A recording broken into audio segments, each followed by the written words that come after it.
तो एक बार हम फिर बात करेंगे CUET यूजी के संदर्भ में 2025 के फॉर्म आ चुके हैं। जैसा हमने आपको जानकारी दी थी कि CUET यूजी 2025 जो कि कंडक्ट हो रही है NTA के द्वारा, और ये बहुत बड़ा एग्ज़ाम होता है। पूरे भारतवर्ष के सभी जितने भी सेंट्रल, स्टेट, प्राइवेट और यूनिवर्सिटीज़ हैं, ये सारी यूनिवर्सिटीज़ इससे कवर होते हैं। तो वो सभी छात्र जो किसी भी सेंट्रल यूनिवर्सिटी, स्टेट यूनिवर्सिटी या प्राइवेट यूनिवर्सिटी में एडमिशन लेना चाहते हैं और सारे एडवांटेज लेना चाहते हैं, तो उनको इस फॉर्म को ज़रूर भर देना चाहिए। तो सबसे पहले देखिए हम इस फॉर्म को कैसे भरेंगे। बहुत सारे बच्चों के क्वेश्चंस आ रहे हैं कि सर फॉर्म भरने में दिक्कत हो रही है, और इस बार काफ़ी नए चेंजेस भी दिखाई दे रहे हैं CUET यूजी 2025 के लिए। तो यहाँ सबसे पहले हम आएंगे और यहाँ पे अगर न्यू रजिस्ट्रेशन में है, कोई छात्र नया है, तो न्यू रजिस्ट्रेशन में जाने के बाद आपको कुछ इस तरीके का पेज दिखेगा जहाँ पे डाउनलोड इन्फॉर्मेशन बुलेटिन है, जिससे आप पूरी इन्फॉर्मेशन ले सकते हैं बुलेटिन के बारे में जो NTA के द्वारा जारी किया गया है। यहाँ पे कुछ फीस है। जनरल कैटेगरी 1000 रुपये 3 सब्जेक्ट के लिए, OBC 900, SC ST 800, central outside India 4500। तो ये फीस है। और अगर आप एडिशनल सब्जेक्ट ऐड कर रहे हैं तो ये दिए गए हैं, अलग अलग कैटेगरी के लिए अलग अलग फीस है। तो ये दोस्तों मैं पहले आपको बता देता हूँ कि बहुत सारे अलग अलग कोर्सेज़ के लिए एग्ज़ाम कंडक्ट होता है। 15 से 20 दिन तक ये एग्ज़ाम जारी रहता है। तो जिस विधा में, जिस सब्जेक्ट में आपको आगे की पढ़ाई करनी है, उस विधा के लिए आप इसको सेलेक्ट करेंगे। तो काफ़ी बच्चे कंफ्यूज होते हैं। तो आज एक बार देखेंगे जो छात्र फार्मेसी फील्ड में अपना कैरियर बनाना चाहते हैं और जिनको बड़ी यूनिवर्सिटीज़ से लेके स्टेट यूनिवर्सिटी कहीं भी एडमिशन लेना है, आप AMU में जा सकते हैं, आप BHU जा सकते हैं, आप जो है JNU जा सकते हैं, आप यहाँ पे डिप्सार में, DU में कई यूनिवर्सिटीज़ है जहाँ पे आप डायरेक्ट आवेदन करके कर सकते हैं। तो यहाँ पे हम आके सारी चीज़ें स्टडी करने के बाद ओके कर देंगे और इसके बाद हम आगे बढ़ेंगे। तो यहाँ पे I here to proceed, then ये आपका फॉर्म ओपन हो गया। और इस फॉर्म में कैंडिडेट अपना नाम, पिता का नाम, माता का नाम, वही नाम अंकित करना जो आपके 10th की मार्कशीट पे मेंशन है। यहाँ देख लीजिए, सारी चीज़ें ध्यानपूर्वक पढ़ते हुए आगे बढ़ना है हमें। तो इसके बाद अपनी डेट ऑफ बर्थ जो 10th में मेंशन है, आपकी जो लिंग, जेंडर है, मेल फीमेल, उसको आप मेंशन कर दीजिएगा। कैंडिडेट का नेम, फादर का नेम, मदर का नेम फिर से आपको भरना है। और यहाँ पे एड्रेस की डिटेल देनी है, इलेक्ट्रॉनिक कम्युनिकेशन एड्रेस देनी है, जिसमें आपका ईमेल एड्रेस आएगा। जिन छात्रों के पास ईमेल आईडी नहीं है वो दोबारा अपनी ईमेल आईडी चेक करके बना लें, फिर इसमें मेंशन करें। और जो छात्र अपने मोबाइल नंबर अपडेटेड है, जो आधार से लिंक्ड है, वो नंबर अंकित करें यहाँ पे। देन आपका एड्रेस आता है। अगर आपका एड्रेस सेम है, कम्युनिकेशन और प्रेजेंट एड्रेस, तो आप इसको टिक कर देंगे तो ये ऑटोमेटिकली यहाँ पे सारी चीज़ें आ जाएंगी। अगर आपका चेंज है परमानेंट एड्रेस और कम्युनिकेशन एड्रेस, तो उसको भर देंगे आप। पासवर्ड चूज़ करेंगे और यहाँ पे पासवर्ड में आपको थोड़ा सा स्ट्रॉन्ग पासवर्ड बनाना चाहिए, अल्फ़ाबेट के साथ यूज करना चाहिए, कोई भी न्यूमेरिकल नंबर। देन यहाँ पे कैप्चा को इंटर करके आप सबमिट का बटन दबाएंगे तो ये आपकी जो फर्स्ट इन्फॉर्मेशन पेज है वो फिल हो जाएगी। और ये बहुत ही इम्पोर्टेंट पेपर होता है, क्योंकि जिन छात्रों को जाना होगा और वहाँ से जो है बच्चों का जब रजिस्ट्रेशन नंबर आपको मिल जाता है, तो ऑलरेडी रजिस्टर्ड कैंडिडेट के तहत आप आएंगे और लॉगिन के थ्रू जाएंगे। और लॉगिन में जाने के बाद आप इस तरीके का आपका जो एप्लीकेशन नंबर होगा वो, और एक छात्र का मैं लेके यहाँ पे आपको दिखा रहा हूँ कि किस तरीके से आप इस फॉर्म में आगे बढ़ेंगे। तो यहाँ एप्लीकेशन नंबर हमने जैसे सपोज दैट किसी छात्र का मेंशन किया है, और उसके रिगार्डिंग जो उसका पासवर्ड है वो भी हम मेंशन कर रहे हैं, जिससे आप आगे की डिटेलिंग देख सकें। कृपया इसको कॉपी मत करिएगा। तो ये कैप्चे को फिल करेंगे और जो भी सेंसिटिव कैप्चा है 627 इसके हिसाब से करेंगे।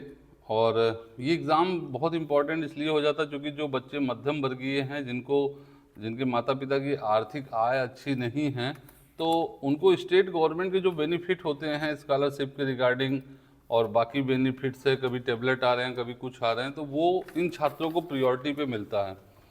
तो यहाँ पे हम देखेंगे इस तरीके का पेज ओपन होके आएगा। रजिस्ट्रेशन प्रोसेस हमारा कंप्लीटेड शो होगा। एप्लीकेशन फॉर्म 100 प्रोसेस होगा। अब हम एडिट एप्लीकेशन फॉर्म में जाएंगे तो यहाँ पे हम देखेंगे रजिस्टर कॉन्टैक्ट डिटेल। तो यहाँ कॉन्टैक्ट डिटेल जैसा कुछ ओपन होगा और यहाँ पे पहले से फिल किया हुआ फॉर्म जिससे आपका समय कम लगे, तो इस तरीके का आप इसमें मेंशन करके कैप्चा भर के आगे बढ़ेंगे। देन आपका पर्सनल डिटेल आएगा जो आपने ऑलरेडी फिल कर रखा है या फिल कर दीजिएगा। जो जो चीज़ें इसमें नहीं हैं नो करना है, हम आपको बताते चल रहे हैं। अभ्यर्थी का नाम, इनका स्टेट, नेशनैलिटी, फादर्स नेम, तो ये सारी इन्फॉर्मेशन आप सही भरिएगा, कहीं से भी कोई दिक्कत नहीं है। देन आप कैप्चे को भर के आगे बढ़ेंगे। देन आपका रजिस्टर्ड आइडेंटिटी डिटेल आएगा एप्लीकेशन पेज में, जहाँ पे आपको आपकी पहचान आधार के साथ 5/3/2025 को सफलतापूर्वक सत्यापित की गई है, आइडेंटिटी डिटेल। नेक्स्ट आप आएंगे रजिस्टर्ड आधार आईडी। तो do you have Aadhaar ID, तो यहाँ पे एस नो जो भी करना होगा, आप आधार के हैं तो वो करके आगे बढ़ेंगे। Then apply for exam and select test paper. अब ये इंपॉर्टेंट पार्ट है कि आप किस विधा में जाना चाहते हैं। अगर कोई भी छात्र जाना चाहता है CUT UG के थ्रू बी फार्मेसी में, तो वो बायोलॉजी का है तो बायोलॉजी का सब्जेक्ट जरूर चूज करे, मैथमेटिक्स से है तो मैथमेटिक्स का चूज करे। बहुत सारे छात्रों में कन्फ्यूजन रहता है कि मैथ के बच्चे फार्मेसी नहीं कर सकते, पर ऐसा है नहीं। दोनों वर्ग के बच्चे, चाहे वो बायो वर्ग से हों या फिर वो गणित वर्ग से हों, दोनों वर्ग के बच्चे एलिजिबल होते हैं फार्मेसी विधा के लिए। केमिस्ट्री मेन डोमेन में रहेगी आपकी और देन फिजिक्स रहेगी। तो फिजिक्स, केमिस्ट्री, बायोलॉजी ऑब्लिक में मैथमेटिक्स है, जिसको आप भर के फार्मेसी विधा में अपना अप्लाई कर सकते हैं। और फार्मेसी एक छोटी विधा यहाँ पे है, और भी बहुत सारे कोर्सेज़ के लिए ये फॉर्म एलिजिबल होता है। तो बाकी के छात्र जिस भी उसमें जाना चाहते हैं उसके लिए ये कर सकते हैं। नेक्स्ट हम लोग आएंगे रजिस्टर क्वालिफिकेशन डिटेल में। जो भी आपका 10th है, 12th है, उसकी सारी डिटेल करनी है। थोड़ा सा ये लंबा फॉर्म है, आपके सारी डॉक्यूमेंट को लेके बैठना होगा खुद से वेरीफाई करते हुए। अगर आपको बहुत अच्छा कंप्यूटर हैंड नहीं है तो किसी की मदद ले लीजिए। साथ में एक एक चीज़ें आप चेक करते चलिए, क्या रोल नंबर है, क्या कौन सा बोर्ड है, कौन सी डिस्ट्रिक्ट थी, जो ज़िला था, कॉलेज की कैटेगरी क्या थी। तो ये सारी भरने के बाद आप यहाँ पे आ जाएंगे और इसके बाद आप आ जाएंगे रजिस्टर्ड एडिशनल डिटेल। अब यहाँ पे 7वां स्टेप है एडिशनल डिटेल में।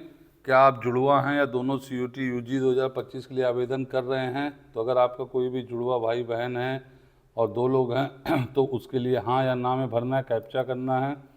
नेक्स्ट है रजिस्टर्ड इमरजेंसी कॉन्टैक्ट डिटेल।